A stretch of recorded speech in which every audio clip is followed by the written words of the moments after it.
Olá, meu nome é Paulo Cogos e eu resolvi fazer esse vídeo um pouco como entretenimento e um pouco como fruição intelectual. O que eu faria se eu acordasse de manhã como ditador ou se eu chegasse à posição de ditador absoluto do Brasil de alguma forma? Quais seriam as minhas medidas? Vou esperar chegar alguns espectadores aqui antes de começar a falar. Mas é preciso ter em mente algumas coisas. Primeiro, não esperem nada de um ditador. Existe aquela musiquinha I need a Pinochet. Não, você não precisa de um Pinochet, você precisa de vergonha na cara. Você precisa querer a liberdade. A população precisa ela mesma aprender a virtude do gosto pela liberdade. E também a virtude da fortaleza para lutar pelo que ela quer, que é a liberdade. Então não esperem nada de um ditador. Esse vídeo aqui não é um vídeo de rigor na ciência do libertarianismo. Isso aqui é um vídeo sobre o que eu faria se eu realmente fosse colocado por algum motivo extraordinário, sobrenatural, na posição de ditador do Brasil. Tá, então eu acordei um belo dia num palácio, com plenos poderes, exércitos, marinhas, fuzileiros e forças aéreas me obedecendo, uma polícia secreta e uma secretária perguntando quais são suas ordens, General Cogos. E aí o que eu faria com esse negócio chamado Brasil? Esse é o tema do vídeo. É possível você agir a favor do mercado e contra a acumulação de poder político em qualquer posição que você esteja. Eu falei que é teoreticamente possível, não falei que vai acontecer porque o poder corrompe o homem. Na prática, qualquer ser humano que chegasse à posição de ditador iria se corromper.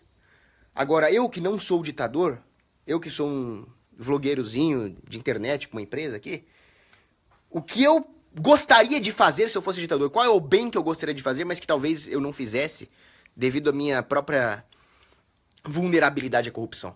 Muito bem, tô lá, ditadorzão no meu palácio, primeira coisa que eu faria, eu reuniria todos os banqueiros do Brasil e colocaria num bunker com acesso à internet para eles falarem com seus bancos.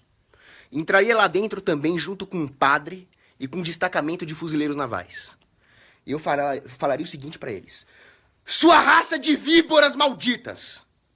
Vocês têm 48 horas para o sistema financeiro nacional estar 100% desalavancado, com 100% de lastro em commodity metálica. A partir da hora 48, se eu encontrar 1 centavo de reserva fracionária nos demonstrativos bancários, eu vou começar a matar um banqueiro por hora. Para facilitar a vida de vocês, saibam que, primeiro, eu decreto imediatamente, unilateralmente, a saída dos acordos da Basileia. Não temos mais nada a ver com esses vermes da Basileia. O mesmo vale para o FMI e para o BIRD. Não temos mais nada a ver com esses vermes. Decreto também a extinção do Banco Central, o fim do legal tender e a desestatização da moeda. Isso vai empobrecer totalmente vocês, banqueiros, mas vai aumentar as suas chances de sobrevivência. Está valendo 48 horas. Muito bem, se depois de 48 horas eu ainda encontrasse reserva fracionária, eu não quero saber se é 1 centavo. Eu ia fazer igual o Negan com a Lucille lá. Começaria a escolher o banqueiro. Você quer se confessar? O padre está aqui para isso. Quer receber uma extrema-unção? Não sei se eles vão querer ou não, pode ser que se convertam de última hora. Muito bem. Chegaria pro fuzileiro naval ali: ô 02, passa que é teu. Pode meter a 12 aí. E assim, continuamente, sucessivamente, até o sistema financeiro nacional estar desalavancado. Muito provavelmente aconteceria um choque de recessão na economia. Esse choque de recessão duraria talvez o quê? 1 semana, 2 semanas. As pessoas começariam a se proteger. Como é que nós faríamos, por exemplo, com a dívida externa? Esse é outro detalhe que eu falaria para os banqueiros. A dívida externa está totalmente caloteada. A partir do momento que eu assumi o poder como ditador, a população brasileira começa a produzir para si própria. Não mais para a família Rothschild. Não mais para os banqueiros internacionais. Não mais para o FMI. A partir de agora, o fruto do trabalho do povo brasileiro vai ser deles, não dos banqueiros globalistas. Então acabou. Muito credor de título da dívida ia se ferrar. Os banqueiros iam se ferrar, ou iam tomar tiro de 12, ou iam viver na miséria. Mas agora o povo vai começar a produzir para si próprio. Podem surgir agora bancos honestos, que não pratiquem reserva fracionária, que realmente façam o que eles têm que fazer, que é fazer a intermediação entre poupadores e investidores. Então a economia rapidamente se regeneraria e começaria a deslanchar. Como aconteceu na Islândia. A Islândia deu calote lá nos Rothschild e eles começaram a produzir para si próprios. A Islândia se saiu muito bem depois que fez isso. E assim aconteceria com o Brasil. Minha segunda medida, eu vou acabar com todos os grupinhos malditos que estão tentando perverter o tecido social brasileiro. Então, fim da maçonaria. Eu ia decretar a perseguição total aos maçons. Ia mandar minha polícia secreta juntar inteligência a respeito da maçonaria. Eu quero saber quem é quem ali. que tem maçom que é bobão, que tá lá de alegre, e tem maçom que é perigoso. Eu quero a lista de todo mundo aqui. Ia criar um banco de dados policial ali. Outra coisa, a religião oficial agora é o catolicismo apostólico romano. Não tem chororô e não tem mimimi, acabou o Estado laico. Isso aqui agora agora nós somos todos católicos apostólicos romanos. Vocês podem praticar as outras religiões, vocês podem ser judeus, vocês podem ser protestante, vocês podem ser o que vocês quiserem. Liberdade de culto, vocês podem pregar na rua, mas a religião oficial da minha ditadura seria essa. Porém, seita satânica tá proibida. Seita que quer matar os outros, certo? Vocês devem saber de quem eu tô falando, não vou falar nomes aqui nesse vídeo, mas seita que quer matar infiel, seita que acha que tudo é haram, tá bem proibida também. Aí nós vamos começar coisas como remoção física, cruzadas, vamos começar ali a fazer uma mistura de Hans Hermann Hoppe com o Papa Urbano II. Vamos botar ordem nesse galinheirão aqui. Muito bem. Como eu já disse, a moeda seria totalmente desestatizada, as pessoas agora podem usar a moeda que quiserem, podem usar dólar, podem usar whatever, pode usar ouro, pode usar pedrinhas, cacau, cigarro, prata, caguei porque vocês vão usar. Isso faria com que a moeda tendesse à deflação, a uma deflação saudável que acompanhasse o progresso tecnológico da sociedade. Tem gente aí questionando por que eu seria tão duro com a maçonaria. Vocês têm que ler o livro do professor Barcena, Álvaro de Barcena, mostrando a direta e clara correlação entre maçonaria e satanismo. A maçonaria foi condenada pelo Papa Leão XIII, foi condenada pelo Papa Clemente VII. E não me lembro se era Clemente VII. Agora, um dos papas Clementes, lá no século XVIII, lá em Florença, ele condenou a maçonaria. Enfim, a maçonaria trabalhou ao longo da história para a destruição da humanidade, para a expansão do Estado Nacional, para financiamento político de ideais progressistas de esquerda. Então essa baixaria que a maçonaria promove aqui ia acabar. Dom Pedro II era maçom, proibiu a formação de padres no Brasil, um canalha. A República, uma das piores coisas que aconteceu no Brasil, diretamente patrocinada pela maçonaria. Então essa ameaça aqui eu ia arrancar do Brasil. Aí nós teríamos um problema aqui. Tudo isso que eu estou fazendo ia incomodar pesadamente os globalistas, os Illuminati, a elite que manda no mundo. Então eu teria que me defender deles. Coisas que eu também faria como ditador logo no começo, nas minhas primeiras horas de governo. Fim de todas as regulações para abrir empresa. Pô, o cara que quer abrir uma empresa tem que preencher um monte de papel, demora dias para abrir empresa, é uma puta de um saco. Acabou, cara. Você pode chegar lá na esquina e falar, decreto que essa aqui é minha empresa. Pronto, você demorou 3 segundos para abrir sua empresa. Vai ser assim. Legislação trabalhista acabou, acabou, acabou. Agora cada patrão que se acerte com seu funcionário, estabeleçam relações espontâneas e de camaradagem, de cordialidade. Se houver abuso, se houver fraude contratual, se houver rescisão contratual, vocês podem procurar um tribunal privado. Se a sacanagem for grande, aí talvez caiba uma intervenção maior, mas a priori as relações trabalhistas, as relações para abrir empresa estão liberadas, não tem mais burocracia. A única barreira, o único obstáculo, o único limite seria o bom senso da moral e da ética. Vocês não vão passar a perna um no outro, vocês não vão fraudar, não vão atrasar a entrega de mercadoria, não vão poluir o vilarejo do lado da sua indústria. Então, essas regras de propriedade privada, de respeito à vida, liberdade de propriedade, óbvio que continuariam existindo. Agora, precisa de habite, precisa do cacete A4, precisa regulamentar a autorização da Anvisa. Isso aí vai tudo a merda, cara. Acabou. Esses parasitas seriam todos julgados num grande Nuremberg libertário. Então essas agências reguladoras, autarquia, o caralho A4, acabou. Petrobras, essas empresas estatais, tudo privatizado. Mas privatizado de verdade. Não igual aquele filho da puta do Fernando Henrique fez, que vendeu a Vale pro George Soros, pro Warren Buffett, pra esses filhos da puta. E na prática ela continua estatal, na prática existe um sindicato de trabalhadores da Vale, na prática existe um controle regulatório do setor de mineração no Brasil. Isso comigo acabou. Isso comigo acabou. Agora, se você achar petróleo no seu quintal, comigo como ditador, o petróleo é seu. O petróleo que você achar na porra da sua fazenda é seu. Ninguém tem nada com isso. Você vende pelo preço que você quiser. Livre mercado. Free the fucking markets! Tá? We need Cogosianism, we need Cogosianism, free up all the markets tonight, privatize industry, open up trade, and sentence all the leftists to die. A cabeça do esquerdista. Então é isso que eu faria. Privatização de verdade, pulverizada. Propriedade privada realmente garantida. Então essas grandes indústrias aí, provavelmente elas começariam privatizadas como? Eu seguiria a sugestão do Rothbard, talvez, de fazer com que os funcionários da Petrobras montassem cooperativas para explorar isso? Não. Lembre-se daquilo que eu falei no começo do vídeo. A ONU vai querer minha cabeça. Os banqueiros Illuminati, a maçonaria americana vão querer minha cabeça. Os americanos vão querer invadir isso aqui. A OTAN vai me acusar de terrorismo, a OTAN vai me acusar de tudo aqui, vai querer invadir o Brasil. Então eu teria que arranjar um meio de defender o Brasil. Muito bem, eu financiaria um poderoso exército para acabar com esses caras de 3 formas. E nenhuma delas seria taxando a população. Ou seja, fiquem felizes, porque na minha ditadura não haveria impostos. Todos os impostos estariam imediatamente abolidos. A população agora é livre para guardar o fruto do seu trabalho. Não tem mais imposto de renda, não tem mais FGTS, não tem mais CPMF, não tem mais IPVA, PIS, COFINS, IPTU, cacete A4.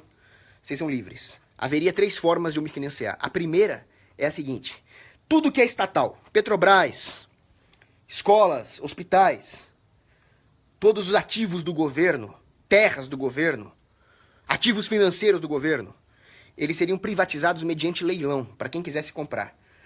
Exceto se o comprador fosse criminoso. Haveria, então, uma primeira barreira moral ali. Não adianta o Jorge Soros querer comprar. Agora, se um cidadão honesto, trabalhador, quiser comprar uma pequena ação, uma pequena parcela desses ativos, seria vendido, o leilão faria os preços subirem, eu arrecadaria esse dinheiro seria investido em defesa. Coisas como a Anatel e outras agências reguladoras seriam totalmente extintas, porém os seus ativos que existem lá, computadores, prédios, imóveis, etc., seriam leiloados no mercado. Assim eu me financiaria.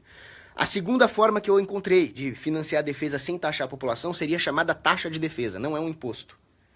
A taxa de defesa é uma contribuição voluntária da população para a defesa.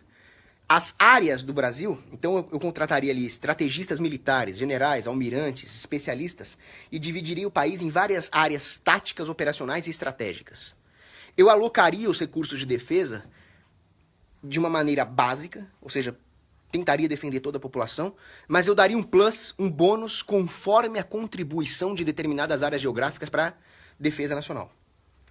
Isso fortaleceria então o localismo, a união cultural das comunidades que se fortaleceriam, e aliás, esse é o meu objetivo não seria ser ditador para sempre, o meu objetivo seria dar autonomia às comunidades, então elas teriam que se organizar para pagar essa contribuição e garantir a defesa daquela pequena região.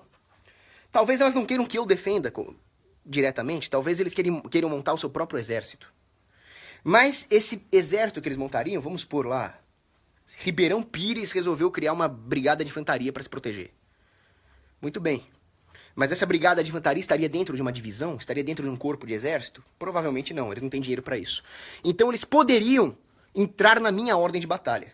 Mas para entrar na minha ordem de batalha, eles teriam que pagar uma outra taxa chamada taxa de vassalagem. Essa taxa de vassalagem serviria para prover o benefício econômico da coordenação militar entre as várias milícias que surgiriam. Aliás, a população estaria pesadamente armada, acabaria qualquer restrição para armamento, né?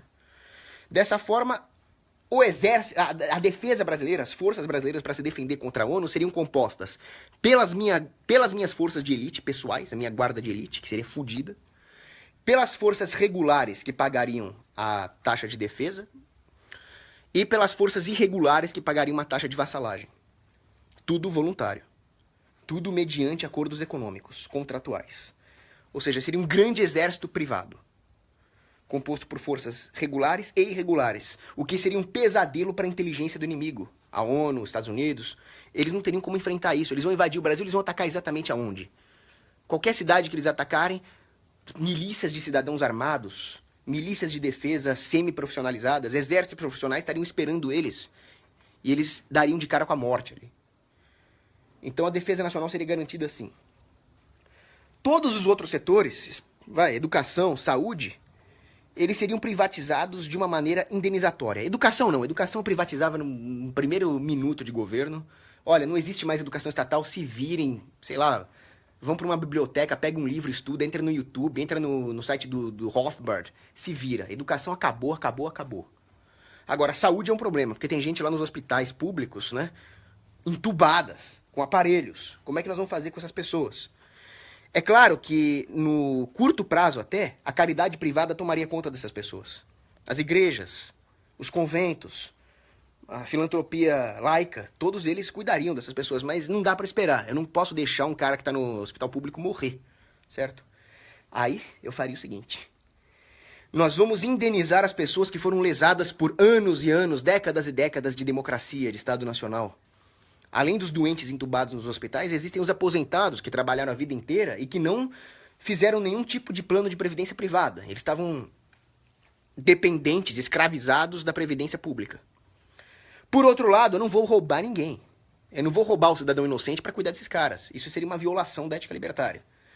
Agora, nós temos os políticos, nós temos os burocratas, nós temos toda aquela galerinha que foi julgada no Nuremberg libertário, nós temos os bandidos comuns. Esses filhos da puta é que vão trabalhar esse problema. Então eu ia pegar todos os burocratas que foderam com o povo durante esses anos todos, juízes, políticos, policialzinho que ficava cheirando mão de maconheiro. Aliás, todas as drogas seriam imediatamente liberadas, todas, não quero nem saber, cara. Acabou toda a regulação pra droga, cocaína, crack, fodam-se. Tá tudo liberado. Aí eu ia pegar todos os caras que praticaram crimes de estatismo e de política antes de eu assumir. Agora vocês vão indenizar os aposentados. Vocês vão indenizar todas as pessoas que foram punidas injustamente, sonegadores, usuários de droga. Vocês vão indenizar os doentes que estão nos hospitais, seus filhos de uma puta. Então todo o patrimônio desses caras estaria confiscado. E aí vocês vão passar o resto das suas vidas miseráveis quebrando pedra, debaixo de porrada, debaixo de escudada, para indenizar essas pessoas. Porém, eu deixaria muito claro, eu devo sempre lembrar que mesmo numa posição de ditador, eu devo fazer parte do mercado. De alguma forma eu devo, então, privadamente, exortar a população a entender que essa indenização para os doentes, para os aposentados, é temporária. O dinheiro não vai durar para sempre. A minha principal preocupação é a defesa estratégica. Então, enquanto eu estou evitando que os doentes morram no hospital, no day after, tratem de começar a se mobilizar as associações cívicas, filantropia, ONGs de ação social, igreja, para assumir essa parada aqui. Cuidar dessas pessoas doentes, que eu não vou fazer isso para sempre, não. Eu vou me voltar para a defesa, proteger as fronteiras contra os filhos da puta da ONU, contra os americanos de merda. Aí vocês vão ter que se virar aí, cara. Muito provavelmente isso aconteceria em questão de semanas. Eu não precisaria me preocupar. Muito bem, vamos supor que tudo dê certo. Eu rechacei os putos da ONU. A população está armada. Os valores viris católicos voltaram. A população está se reproduzindo. Famílias tradicionais ali tendo 10 filhos. Os doentes, aposentados, inválidos já estão inseridos na lógica da filantropia privada, da caridade privada. Como eu não tenho mais imposto, não tem mais regulação, não tem mais inflação, não tem mais Banco Central, a economia está deslanchando monstro. Uma coisa que o guru do Himalaia, Zé Graça, o melhor youtuber de todos os tempos, diria: Mético! Fantástico! Muito bem, é assim que estaria a economia. Vai chegar uma hora que eu não tenho mais razão de eu existir, né? Eu sou um ditador do quê? Eu teria que... Justamente a ideia seria fazer do povo tão independente, tão forte, que ele não precisaria mais de mim. Um mercado privado de defesa ali pujante não precisaria mais de um ditador central. Muito bem. Aí eu me aposentaria, iria para uma praia do Nordeste, comprava uma ilha para mim, e é isso aí. E o Brasil seria então um ancapistão, finalmente. Obviamente, haveria o direito de separatismo até o nível individual. E essa seria uma transição sustentável para o anarcocapitalismo. Isso tudo que eu falei é teorético. Na prática, o que eu faria como ditador? Eu faria um pouco do que eu falei. Eu faria até bastante do que eu falei. Mas você acha que eu ia largar o trono, cara? Você acha que eu ia me aposentar e ia para uma ilha do Nordeste? A porra toda ia subir a cabeça. Eu ia matar desafeto. Eu ia encher meu bolso. Ou seja, não confiem em ditadores. Não deixem que vocês precisem de um ditador, cara. Toda essa merda que eu falei, toda essa parada que eu falei aqui, não é merda não, retiro o que disse, né? Toda essa coisa interessante que eu falei aqui, a população pode fazer se quiser. Vocês se armarem, vocês cuidarem dos doentes, vocês cuidarem dos pobres, acabarem com maçonaria, acabarem com seitazinha satânica que fica tentando destruir a civilização ocidental, tudo isso vocês podem fazer, cara. É só vocês acordarem, é só vocês terem as ideias certas. O ditador que vocês precisam não é eu, não é o Pinochet, é a ideia. Bom, é isso aí.